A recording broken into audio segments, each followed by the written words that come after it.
আসসালামু আলাইকুম সুপ্রিয় শিক্ষার্থী, তোমাকে আমাদের ইউটিউব চ্যানেল শওকত আকবরে স্বাগত জানাচ্ছি। আজকের ভিডিওতে আমরা নবম ও দশম শ্রেণীর উচ্চতর গণিত অধ্যায় 3-এর খুব ইম্পর্টেন্ট একটা উপপাদ্য 5, যেটাকে আমরা অ্যাপোলোনিয়াসের উপপাদ্য বলি, সেটা শিখব। তো সেটা শেখার আগে আমরা একটা ব্যাপার ক্লিয়ার করে নিব, সেটা হলো মধ্যমা কাকে বলে। মধ্যমা কাকে বলে এটা আমাদেরকে বুঝতে হবে এই উপপাদ্যটা শিখতে হলে, এবং এটা মনে রাখতে হলে। এটা যদি আমরা অন্য জায়গায় প্রয়োগ করতে চাই, মধ্যমা কাকে বলে এটা আমাদের খুব ক্লিয়ার থাকতে হবে। মধ্যমা হচ্ছে একটা ত্রিভুজের, অর্থাৎ মধ্যমা কার? ত্রিভুজের। তো ত্রিভুজের একটা বিশেষ রেখাংশকে আমরা মধ্যমা বলবো। তো ত্রিভুজের কি ধরনের রেখাংশকে আমরা মধ্যমা বলবো সেটা দেখি। ত্রিভুজের যে কোনো বাহুর মধ্যবিন্দু, দেখো মনে করো ডি বিসি এর মধ্যবিন্দু, ত্রিভুজের যে কোনো বাহুর মধ্যবিন্দুর সাথে তার বিপরীত কৌণিক শীর্ষবিন্দু, দেখো বিসি বাহুর বিপরীত দিকে কোণ আছে, তার কৌণিক বিন্দু হচ্ছে এ কোণের বিপরীত কৌণিক বিন্দু হচ্ছে এর সাথে টি যোগ করলে যে রেখাংশটা হয় সেটা হলো পুরা ত্রিভুজের মধ্যমা। একটা ত্রিভুজে 3টা মধ্যমা আঁকা যায়। তো এসি বাহুর মধ্যবিন্দুর সাথে তুমি যদি বি যোগ করো, এটা একটা মধ্যমা হবে। ঠিক সেই রকম এবি বাহুর মধ্যবিন্দু এফ এর সাথে সি যোগ করলে সেটাও একটা মধ্যমা হবে। তাহলে মধ্যমা কাকে বলে? ত্রিভুজের যে কোনো একটা বাহুর মধ্যবিন্দুর সাথে তার বিপরীত শীর্ষবিন্দু যোগ করলে যে রেখাংশ হবে এটাই মধ্যমা ত্রিভুজটার। এখন আমাকে বলছে, দেখো অ্যাপোলোনিয়াসের উপপাদ্যটা সাধারণ নির্বাচন, ত্রিভুজের যে কোনো দুই বাহুর উপর। এখন একটাও কিন্তু দুইটা ছবি দিয়ে তোমাকে কাজ করতে হবে। এখানে ত্রিভুজের বলছে, তো এখানে সূক্ষ্মকোণ স্থূলকোণ একটা বিশেষ ব্যাপার আছে, এই জন্য তুমি এটা সূক্ষ্মকোণী ত্রিভুজেও কাজ করবা, আবার স্থূলকোণী ত্রিভুজেও ব্যাপারটা কাজ করবা। তার মানে এখানে দুইটা ছবি থাকবে, একটা স্থূলকোণী ত্রিভুজের, একটা সূক্ষ্মকোণী ত্রিভুজের। ত্রিভুজটা যেই রকম হবে হোক, ত্রিভুজের যে কোনো দুই বাহুর উপর, ত্রিভুজের যে কোনো দুই বাহুর উপর অঙ্কিত বর্গক্ষেত্রদ্বয়ের ক্ষেত্রফলের সমষ্টি। আমরা এই এতটুকুন কথাটাই আগে আত্মস্থ করি। ত্রিভুজের যে কোনো দুই বাহুর উপর অঙ্কিত বর্গক্ষেত্রদ্বয়ের ক্ষেত্রফলের সমষ্টি। তো তুমি মনে করো এবিসি ত্রিভুজের আর কি, এবি একটা বাহু, এসি একটা বাহু, যে কোনো দুই বাহুর উপর অঙ্কিত বর্গক্ষেত্রদ্বয়ের, এবির উপর অঙ্কিত বর্গক্ষেত্র হলো এবি স্কয়ার, এসির উপর অঙ্কিত বর্গক্ষেত্র হচ্ছে এসি স্কয়ার, ক্ষেত্রফলের সমষ্টি। আমরা মনে হয় এতটুকু বুঝছি। সমষ্টি কি হবে? তৃতীয় বাহুর অর্ধেকের উপর অঙ্কিত বর্গক্ষেত্রের ক্ষেত্রফল, অর্থাৎ ওই দুই বাহু ছাড়া আর একটা যে বাহু থাকবে সে বাহুর অর্ধেকের উপর অঙ্কিত বর্গক্ষেত্রের ক্ষেত্রফল। তৃতীয় বাহুর অর্ধেকের উপর অঙ্কিত বর্গক্ষেত্রের ক্ষেত্রফল, অর্থাৎ যে দুইটা বাহু নিয়েছি সেটা ছাড়া অপর বাহু কে? বিসি। তো বিসি বাহুর কি? অর্ধেক। তাহলে বিসি বাহুর অর্ধেক বের করতে হলে একটা মধ্যবিন্দু বের করো। তাহলে মধ্যবিন্দু বের করতে হলে, মধ্যবিন্দু যদি ডি হয় তাহলে অর্ধেকের উপর অঙ্কিত বর্গক্ষেত্র কি? BD square.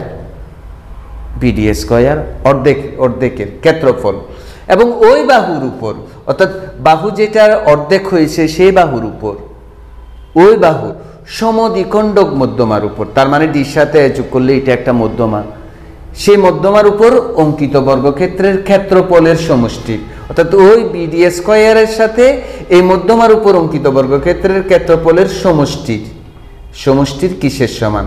দ্বিগুণের সমান।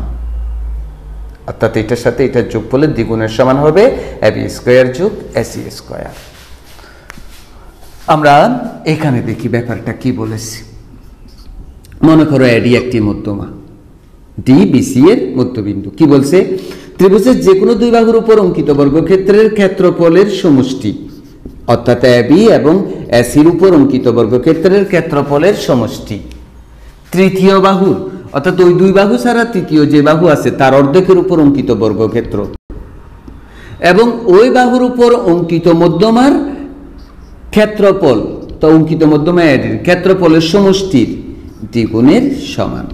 এটাই আমরা কি করব? প্রমাণ করব। চলো ছবি এঁকে ফেলি। ছবিটা আঁকা আমরা শিখবো, কারণ অনেক সময় ছবিও আমরা আঁকতে সমস্যা হয়ে যাবে। আমরা এখানে দুইটা ত্রিভুজের জন্য কাজ করব। আমি সমান ভূমি নিব, আমি 0,8 নিলাম, এটাও 0,8 নিলাম। তো এটা সূক্ষ্মকোণী ত্রিভুজ, তবে একটু হেলানো নিব আমরা, সূক্ষ্মকোণী ত্রিভুজ।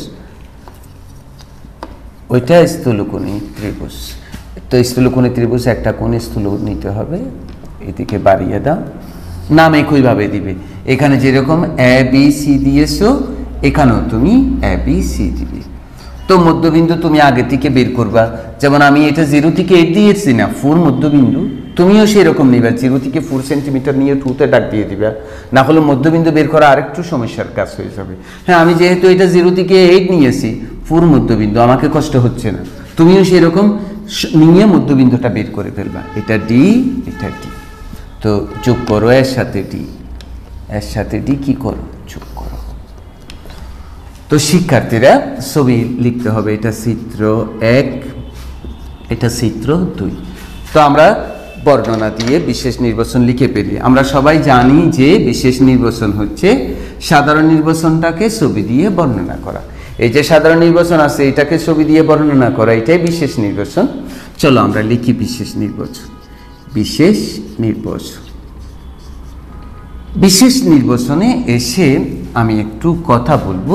মনে করি ত্রিভুজ এবিসি এর কি, যে এডি মধ্যমা, জাস্ট এই কথাটাই লিখবো, আর কিচ্ছু না। বাকিটা লিখবো যে প্রমাণ করি যে কি কি, এই যে কতক্ষণ আগে দেখালাম এবি স্কয়ার যোগ এসি স্কয়ার, দুটোটা ছবিতে একই, সুতরাং তুমি একটা দেখে কাজ করলেই হয়ে যাবে। 2, তো এটা হলো তৃতীয় বাহুর অর্ধেক বিডি। অবশ্যই সিডি স্কয়ারও লেখা যাবে, কোনো অসুবিধা নাই, সিডি স্কয়ারও লেখা যাবে, বিডি স্কয়ারও লেখা যাবে, যোগ এডি স্কয়ার। এখন তোমাদের সাথে আমি একটু করে কথা বলবো, সেটা হচ্ছে, তো উপপাদ্যের অঙ্কনের বিবরণ তো আমরা লিখি না, কিন্তু ছবি যেটা আঁকা হয় সেটা দিয়ে যদি উপপাদ্যের বিষয়বস্তু প্রমাণ করা না যায়, আরও অতিরিক্ত কিছু লিখে উপপাদ্যটা প্রমাণ করতে হয়, তখন সেখানে অঙ্কন লিখতে হয়।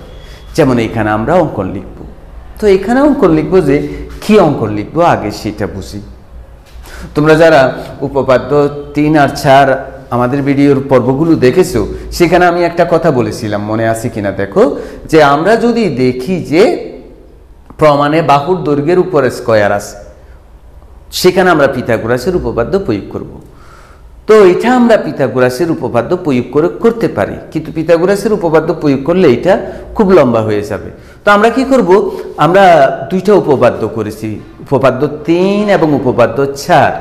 উপপাদ্য 3 এবং উপপাদ্য 4কে বলা হয় পিথাগোরাসের উপপাদ্যের বিস্তৃতি রূপ। তো আমরা এখানে পিথাগোরাসের উপপাদ্যের ওই বিস্তৃতি রূপগুলো দিয়েই করব। তো সেই বিস্তৃতি রূপগুলোর ভিতর লম্ব অভিক্ষেপের একটা ব্যাপার থাকে, আমরা জানি। মানে উপপাদ্য 3-এর কথা একটু করে মনে আছে তো, যে স্থূলকোণী ত্রিভুজের স্থূলকোণের বিপরীত বাহুর উপর অঙ্কিত বর্গক্ষেত্র উহার অপর দুই বাহুর উপর অঙ্কিত বর্গক্ষেত্রের ক্ষেত্রফলের সমষ্টি, এবং স্থূলকোণের যে কোনো একটি বাহুর এবং অপর বাহুর লম্ব অভিক্ষেপের অন্তর্গত আয়তক্ষেত্রের দ্বিগুণের সমষ্টির সমান। আবার 4-এ কি বলেছি, যে কোনো ত্রিভুজের সূক্ষ্মকোণী ত্রিভুজের বিপরীত বাহুর উপর অঙ্কিত বর্গক্ষেত্র উহার অপর দুই বাহুর উপর অঙ্কিত বর্গক্ষেত্রদের ক্ষেত্রফলের সমষ্টি, ওই দুই বাহুর যে কোনো একটি তার উপর অপর বাহুর লম্ব অভিক্ষেপের অন্তর্গত আয়তক্ষেত্রের দ্বিগুণ থেকে কম। তো এখন দুটোটা উপপাদ্য যদি আমি দুটোটাই প্রয়োগ করব এখানে, ওই উপপাদ্যগুলো যদি আমরা এখানে প্রয়োগ করতে চাই, তাহলে লম্ব অভিক্ষেপ আঁকতে হবে। লম্ব অভিক্ষেপের অন্তর্গত আয়তক্ষেত্রের দ্বিগুণের সমষ্টির সমান হলো স্থূলকোণী ত্রিভুজের ক্ষেত্রে, আর সূক্ষ্মকোণের ক্ষেত্রে বিয়োগের সমান। তো সেটা যদি আমি এখানে প্রয়োগ করতে চাই, তাহলে আমাকে স্বাভাবিকভাবে লম্ব অভিক্ষেপ আঁকতে হবে। সেই জন্য আমরা লম্ব অভিক্ষেপ আঁকবো, বিডির উপর এডিএর লম্ব অভিক্ষেপ আঁকবো, বিডির উপর এডিএর লম্ব অভিক্ষেপ আঁকবো। তো লম্ব অভিক্ষেপ আঁকতে হলে তুমি বুঝতেছো লম্ব আঁকতে হবে। তো লম্ব আঁকি আমরা বিডি এর, তো বি এর উপর লম্ব আঁকলে বিতে পড়বে ডি, আমরা বিডির উপর এবি এর লম্ব অভিক্ষেপ আঁকবো, বিডির উপর এ বি এর লম্ব বিক্ষেপ। তো বি থেকে লম্ব আঁকলে বিতে পড়বে, এ থেকে লম্ব আঁকলে বিডির বর্ধিত অংশের উপর পড়বে। তাহলে সেখানেই আঁকি আমরা আঁকি সেখানে, আমরা সেখানে আঁকি। এখানেও ঠিক তাই, বিডির উপর এডি এর লম্ব, দেখো বিডির উপর এ বি এর লম্ব বিক্ষেপ, এখানেও বিডির উপর এ বি এর লম্ব বিক্ষেপ। তাহলে বিডির বর্ধিত অংশের উপর পড়বে। এটাকে বাড়াই আমরা, এটাকে আমরা বাড়িয়ে দিই, এটাকে আমরা বাড়িয়ে দিয়ে এবার আঁকি।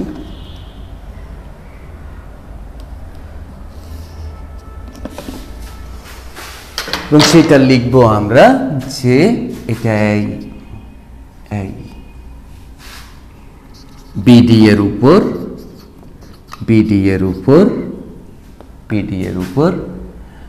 এডি এর লম্ব বিক্ষেপ, এডি এর লম্ব বিক্ষেপ কি আঁকি? বিডি এর উপর এডি এর লম্ব। আমরা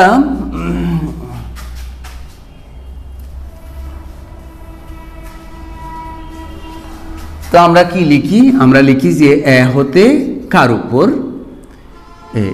বিডি এর বর্ধিত অংশের উপর। দেখো এটাও বিডি এর বর্ধিত অংশের উপর, এটাও বিডি এর বর্ধিত অংশের উপর। বিডি এর বর্ধিত অংশের উপর কি আঁকি? এই লম্ব আঁকি। এই বিবরণটা আমরা লিখব। এটা এঁকেছি কারণ লম্ব বিক্ষেপের জন্য। বি হবে এ বি এর লম্ব বিক্ষেপ, ডি হবে এডি এর লম্ব বিক্ষেপ। বি হবে এ বি এর লম্ব বিক্ষেপ আর ডি হবে এডি এর লম্ব বিক্ষেপ। দুটোটাই লাগবে আমাদের, দুটো লম্ব বিক্ষেপেই লাগবে।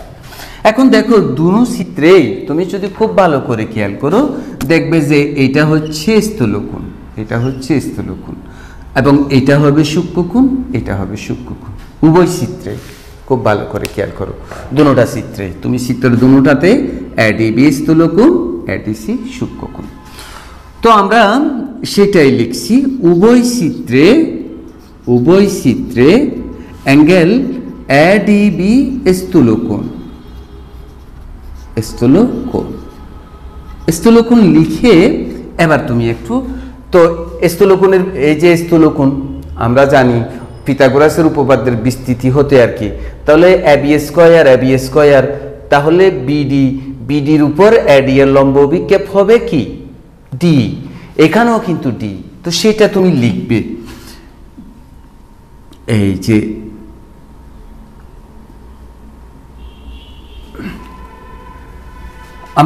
আমরা এখানে কি লিখবো যে বিডি এর উপর এডি এর লম্ব বিক্ষেপ ডি, বিডি এর উপর এডি এর লম্ব বিক্ষেপ কত? লম্ব অভিক্ষেপ ডি। এই যে বিডি এর উপর এডি এর লম্ব অভিক্ষেপ ডি। শিক্ষার্থীরা এখন আমরা এটা স্থূলকোণী ত্রিভুজ, যেহেতু এডিবি স্থূলকোণী ত্রিভুজ, এডিবি স্থূলকোণ, তাহলে এখন আমরা ওই যে উপপাদ্য 3 শিখেছি, উপপাদ্য 3 তো আমরা পুরা লিখে দিতে পারবো না, উপপাদ্য 3 পুরা লিখলে অনেক জায়গা লাগবে। তো আমরা এত কিছু না লিখে সংক্ষেপে লিখবো পিথাগোরাসের উপপাদ্যের বিস্তৃতি অনুসারে, অর্থাৎ উপপাদ্য 3টাকেও আমরা স্থূলকোণী ত্রিভুজের স্থূলকোণের জন্য উপপাদ্যের অর্থাৎ উপপাদ্য 3টাকে আমরা স্থূলকোণী ত্রিভুজের যখন সূত্রটা প্রয়োগ করব তখন এটাকে পিথাগোরাসের উপপাদ্যের বিস্তৃতি রূপ বলবো। অর্থাৎ আমরা উপপাদ্য 3-এর সাধারণ নির্বচনটা এখানে লিখব না, এটাকে সংক্ষেপে লিখব পিথাগোরাসের উপপাদ্যের বিস্তৃতি অনুসারে, সেটাই লিখতেছি। সুতরাং পিথাগোরাসের উপপাদ্যের বিস্তৃতি অনুসারে, পিথাগোরাসের উপপাদ্যের বিস্তৃতি অনুসারে আমি ব্যাপারটা একটু করে আবার স্মরণ করিয়ে দিই তোমাদেরকে। মনে করো শিক্ষার্থীরা এই এবিসি হচ্ছে স্থূলকোণ, তো তুমি বিসি বাহুকে বাড়িয়ে এখানে লম্ব আঁকো, তাহলে এই লম্ব বিক্ষেপ হলো বি। তো উপপাদ্যটা এরকম, স্থূলকোণের ত্রিভুজের স্থূলকোণের বিপরীত বাহুর উপর অঙ্কিত বর্গক্ষেত্র, স্থূলকোণের বিপরীত বাহুর উপর অঙ্কিত বর্গক্ষেত্র, স্থূলকোণ সংলগ্ন বাহু দুটার উপর অঙ্কিত বর্গক্ষেত্র এবি স্কয়ার পিসি স্কয়ার, এবং সে বাহুর যে কোনো একটি বিসির উপর, অপর বাহুর লম্ব বিক্ষেপের, তো এবি এর লম্ব বিক্ষেপ কি বির অন্তর্গত আয়তক্ষেত্রের দ্বিগুণের সমষ্টির সমান। স্থূলকোণী ত্রিভুজের স্থূলকোণের বিপরীত বাহুর উপর অঙ্কিত বর্গক্ষেত্র স্থূলকোণ সংলগ্ন বাহু দুটার উপর অঙ্কিত বর্গক্ষেত্র দ্বয়ের সমষ্টি। স্থূলকোণের যে কোনো একটি বাহু, সে বাহুর উপর অপর বাহুর লম্ব বিক্ষেপের অন্তর্গত আয়তক্ষেত্রের দ্বিগুণের সমষ্টির সমান। এটাকে আমরা সংক্ষেপে বলতেছি পিথাগোরাসের উপপাদ্যের বিস্তৃতি। তাহলে উপপাদ্য অনুসারে এডিবি ত্রিভুজের এইটা স্থূলকোণ, তাহলে ওইটা অনুসারে তুমি কি লিখতে পারবে? এবি স্কয়ার সমান সমান স্থূলকোণের বিপরীত বাহুর উপর অঙ্কিত বর্গক্ষেত্র এডি স্কয়ার যোগ এই যে স্থূলকোণ সংলগ্ন বাহু, একটা হচ্ছে এডি একটা হচ্ছে বিডি, এডি স্কয়ার যোগ বিডি স্কয়ার যোগ ওই যে যোগ 2 বিডির উপর এডি এর লম্ব বিক্ষেপ কি ডি, তাহলে 2 বিডি ইন্টু ডি, এটাকে আমরা এক ধরি। এবার তুমি খেয়াল করো এডিসি ত্রিভুজের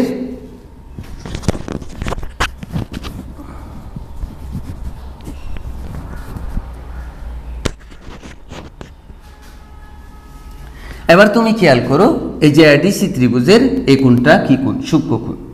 তাহলে এখন আমরা উপপাদ্য যে 4 শিখে গেছি, সূক্ষ্মকোণের বিপরীত বাহুর উপর অঙ্কিত বর্গক্ষেত্রে যেটা শিখেছি সেটা প্রয়োগ করব এবং সেটা লিখবো আমার। আবার উভয়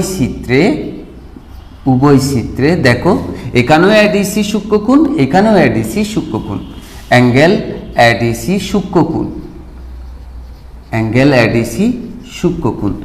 সেই সূক্ষ্মকোণের দেখো, সেই সূক্ষ্মকোণের খুব ভালো করে দেখো, এডিসি তো সূক্ষ্মকোণ, তো এটা তো সূক্ষ্মকোণ, সূক্ষ্মকোণের একটা বাহু সিডি, তো সিডির উপর এডি বাহু লম্ব বিক্ষেপকে ডি, উভয়ই লম্ব বিক্ষেপ ডি, কিন্তু একটা হচ্ছে সিডি। খুব ভালো করে দেখো, খুব ভালো করে দেখো যে এডিসি ত্রিভুজের এটা সূক্ষ্মকোণ, তাহলে সূক্ষ্মকোণের একটা বাহু হচ্ছে সিডি আর একটা বাহু হচ্ছে এডি। এখন এডি এর লম্ব বিক্ষেপ সিডির উপর কত? ডি, সেটাই লিখবো আমরা। সিডির উপর কার? এডি এর লম্ব বিক্ষেপ হচ্ছে কত? ডি। তো শিক্ষার্থীরা উপপাদ্য 4 সেটাতে কি বলছে আমরা একটু করে খেয়াল করি। ত্রিভুজের যে কোনো সূক্ষ্মকোণের, অর্থাৎ একটা ত্রিভুজের সূক্ষ্মকোণের বিপরীত বাহুর উপর অঙ্কিত বর্গক্ষেত্র উহার অপর দুই বাহুর উপর অঙ্কিত বর্গক্ষেত্রের ক্ষেত্রফলের সমষ্টির, অর্থাৎ সূক্ষ্মকোণ ছাড়া সূক্ষ্মকোণের বিপরীত বাহুর উপর যে বাহুটা আছে সেটা ছাড়া আর যে দুই বাহু আছে সেই দুই বাহুর উপর অঙ্কিত বর্গক্ষেত্রের ক্ষেত্রফলের সমষ্টি, অর্থাৎ ওই বাহু দুটার যে কোনো একটি মনে করো বিসি, তার উপর অপর বাহুর এবি এর লম্ব বিক্ষেপ কি হবে? বির দ্বিগুণের বিয়োগফলের সমান, দ্বিগুণ থেকে অর্ধেক। এটাই হচ্ছে পিথাগোরাসের উপপাদ্যের বিস্তৃতি। সেটাকেও বিস্তৃতি বলবো, তবে সেটা সূক্ষ্মকোণের ক্ষেত্রে। আমি ব্যাপারটা আরেকবার বলি, তোমার কাছে ক্লিয়ার হচ্ছে কিনা দেখো। যদি কোনো একটা ত্রিভুজের যে কোনো একটা কি কোণ হয়? সূক্ষ্মকোণ হয়।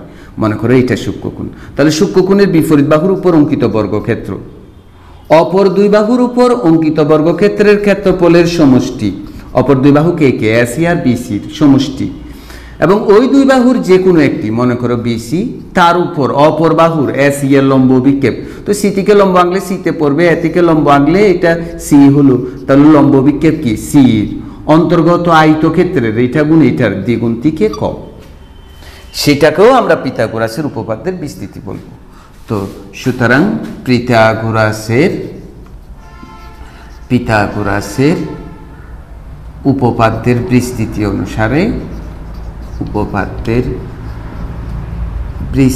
অনুসারে দুই চিত্রে একই কাজ হবে। তুমি দেখো এখানেও এডিসি, এখানেও এডিসি, এসি স্কয়ার, এখানেও এসি স্কয়ার। তো সুতরাং যে কোনো একটা চিত্র দেখে তুমি কাজ শুরু করলে হবে। এসি স্কয়ার সমান কি হয় শিক্ষার্থীরা? এসি স্কয়ার সমান এডি স্কয়ার যোগ সিডি স্কয়ার বিয়োগ 2 এই যে সিডির উপর এডি এর লম্ব বিক্ষেপ কি? এখন তোমাকে এতটুকু তো করছো, করার পর তোমাকে একটু প্রমাণের দিকে দেখতে হবে। এবি স্কোয়ার পেয়েছি আমরা, খেয়াল করো তো এসি স্কোয়ার, এই যে এসি স্কোয়ার পেয়েছি, তার মানে এটার সাথে এটা যোগ করতে হবে। এডি স্কোয়ার দুইটা এডি স্কোয়ার সেটাও পেয়েছি। বিডি স্কোয়ার এখানে আছে আমার, দুটো বিডি স্কোয়ার আছে, কিন্তু এখানে আছে সিডি। এখন এটা তোমাকে একটু করে ভাবতে হবে। তো তুমি কি জানো, ডিটা শিক্ষার্থীরা এডি মধ্যমা না, তো এডি মধ্যমা হওয়া মানে কি, ডি কার মধ্যবিন্দু হওয়া, বিসির মধ্যবিন্দু হওয়া। যেহেতু ডি বিসি এর মধ্যবিন্দু, তাহলে বিডি আর সিডি পরস্পর সমান। তাহলে কি আমি এখানে সিডির জায়গায় বিডি লিখতে পারি না? পারি। ওখানেও সিডির জায়গায় কি হবে, বিডি ইন্টু ডি। এটাকে আমরা ধরি কত, 2। এখন জাস্ট 1 সাথে 2 কি করে দিব, যোগ করে দিব। আমরা যোগ করি, 1 + 2 করে পাই। 1 বামে কি আছে খেয়াল করো, এবি স্কোয়ার। 2 বামে কি আছে খেয়াল করো, এসি স্কোয়ার। এখানে একটা এডি স্কোয়ার, এখানে একটা এডি স্কোয়ার, 2 এডি স্কোয়ার। এখানে একটা বিডি স্কোয়ার, এখানে একটা BD square, 2 BD square, plus 2 BD into D minus 2 BD into D চলে যাবে। 2 কমন নাও, এডি স্কোয়ার যোগ বিডি স্কোয়ার। এটাই হচ্ছে উপপাদ্যের প্রমাণের বিষয়বস্তু। তো সুপ্রিয় শিক্ষার্থী, এতক্ষণ পর্যন্ত ধৈর্য ধরে যে তুমি ভিডিওটা দেখেছো, সেজন্য তোমাকে অসংখ্য ধন্যবাদ। আমাদের আগামী পর্বের ভিডিওগুলিও তুমি দেখবে, এটা প্রত্যাশা করছি। তো তুমি ভালো থাকো, সুস্থ থাকো। আল্লাহ হাফেজ।